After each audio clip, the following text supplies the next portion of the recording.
ಪರೀಕ್ಷೆಯಿಂದ ದೊಡ್ಡ ಹೋರಾಟವೇ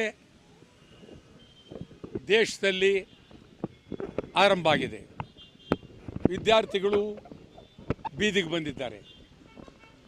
ಪಾರ್ಲಿಮೆಂಟ್ಗೆ ನುಗ್ಗುವಷ್ಟು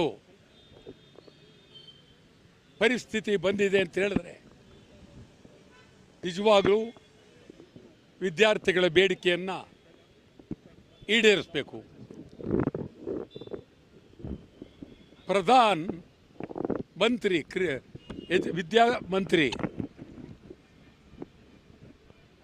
ಇದು ಪ್ರತಿಷ್ಠೆಯ ಪ್ರಶ್ನೆ ಮಾಡ್ಕೋಬೇಕಾಗಿರಲಿಲ್ಲ. ನೀಟ್ ಅನ್ಯಾಯವಾಗಿದೆ. 20 ಜನ ವಿದ್ಯಾರ್ಥಿಗಳು ಸತ್ತಿದ್ದಾರೆ. ಇನ್ನೂ ಅನೇಕ ಕಡೆ ಕಾಣದ ರೀತಿಯಲ್ಲಿ ಮೋಸ ಆಗಿದೆ. ಇದನ್ನು ನಮ್ಮ ದೇಶದ ಸರ್ಕಾರ ಪ್ರತಿಷ್ಠೆ ಮಾಡಿಕೊಳ್ಳದೆ ಭದ್ರವಾಗಿ ಈ ವಿಚಾರವನ್ನು ತೆಗೆದುಕೊಳ್ಬೇಕಾಗಿತ್ತು. ಹಿಂದೆ ಸುಮಾರು 40-50-60 ವರ್ಷಗಳ ಹಿಂದೆ ರೈಲ್ವೆ ದುರಂತ ಆಯಿತು ಅಂತೇಳಿ ಲಾಲ್ ಬಹದ್ದೂರ್ ಶಾಸ್ತ್ರಿಗಳು ರೈಲ್ವೆ ಮಂತ್ರಿ ಕೂಡಲೇ ರಾಜೀನಾಮೆ ಕೊಟ್ಟರು. ಅನ್ಯಾಯ ಆಗಿದೆ ಅಂತೇಳಿ. ರಾಜೀನಾಮೆ ಕೊಡೋದ್ರಿಂದ ನಿಮ್ಮ ಘನತೆ ಜಾಸ್ತಿ ಆಗುತ್ತೆ. ವಿರೋಧ ಪಕ್ಷದವ್ರೂ ತಮ್ಮ ನಡೆಯನ್ನು ನೋಡ್ಕೊಳ್ಬೇಕಾಗುತ್ತೆ. ಗೌರವವಾಗಿ ಲೋಕಸಭೆಯಲ್ಲಿ ಅದ್ಭುತವಾಗಿ ಒಂದು ಭಾಷಣ ಮಾಡಿ ಅನ್ಯಾಯ ನಡೆದಿರುವುದನ್ನು ಒಪ್ಕೊಳ್ತಕ್ಕಂಥ ಧೈರ್ಯ ಬೇಕು. ಕರ್ನಾಟಕದಲ್ಲಿ ಸುಮಾರು 50 ವರ್ಷಗಳ ಹಿಂದೆ ಎಂ.ಇ. ರಾಮರಾವ್ ಗೃಹ ಮಂತ್ರಿ ಕರ್ನಾಟಕದಲ್ಲಿ ಮಧುಗಿರಿಯಲ್ಲಿ ಪೊಲೀಸ್ ಲಾಕಪ್ನಲ್ಲಿ ಒಬ್ಬ ಮಹಿಳೆ ಮೇಲೆ ಅತ್ಯಾಚಾರ ನಡೀತು. ಕರ್ನಾಟಕದ ಶಾಸನ ಸಭೆಯಲ್ಲಿ ಅಗಾಧವಾದ ಭಾಷಣ. ನಾನು ಇದ್ದೆ, ಅದು ನಾನಿರಲಿಲ್ಲ, ನನ್ನ ಹಿಂದೆ 1962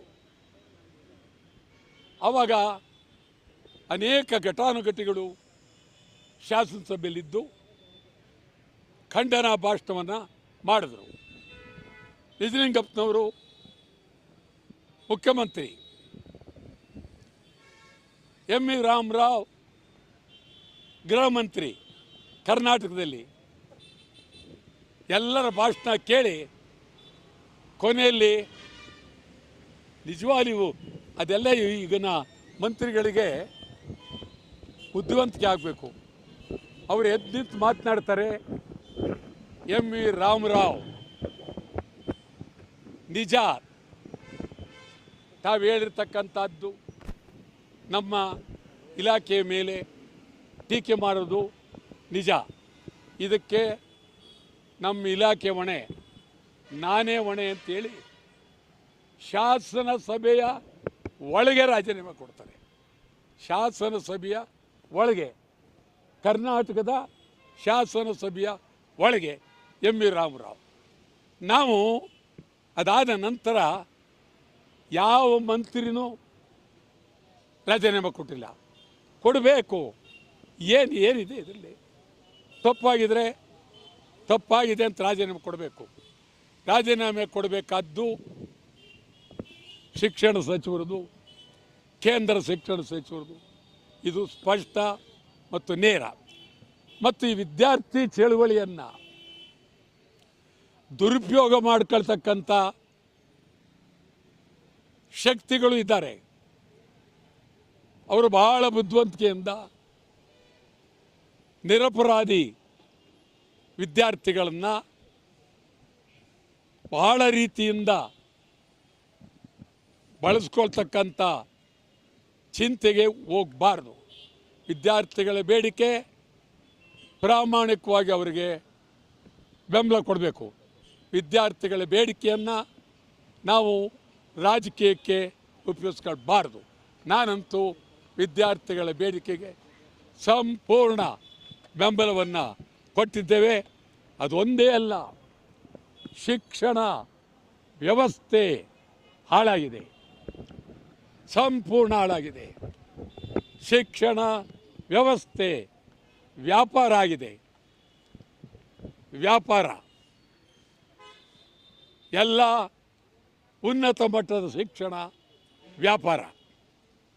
ಮೆಡಿಕಲ್ ದರೋಡೆ ವ್ಯಾಪಾರ, ಇಂಜಿನಿಯರಿಂಗ್ ದರೋಡೆ ವ್ಯಾಪಾರ, ಖಾಸಗಿ ಶಿಕ್ಷಣ ಸಂಸ್ಥೆಗಳು ದರೋಡೆ ವ್ಯಾಪಾರ. ಕಾರಣ ಏನು? ಸರ್ಕಾರಿ ಶಾಲೆಗಳಲ್ಲಿ ಶೌಚಾಲಯ ಇಲ್ಲ, ಉತ್ತಮವಾದಂಥ ಮನೆಗಳಿಲ್ಲ.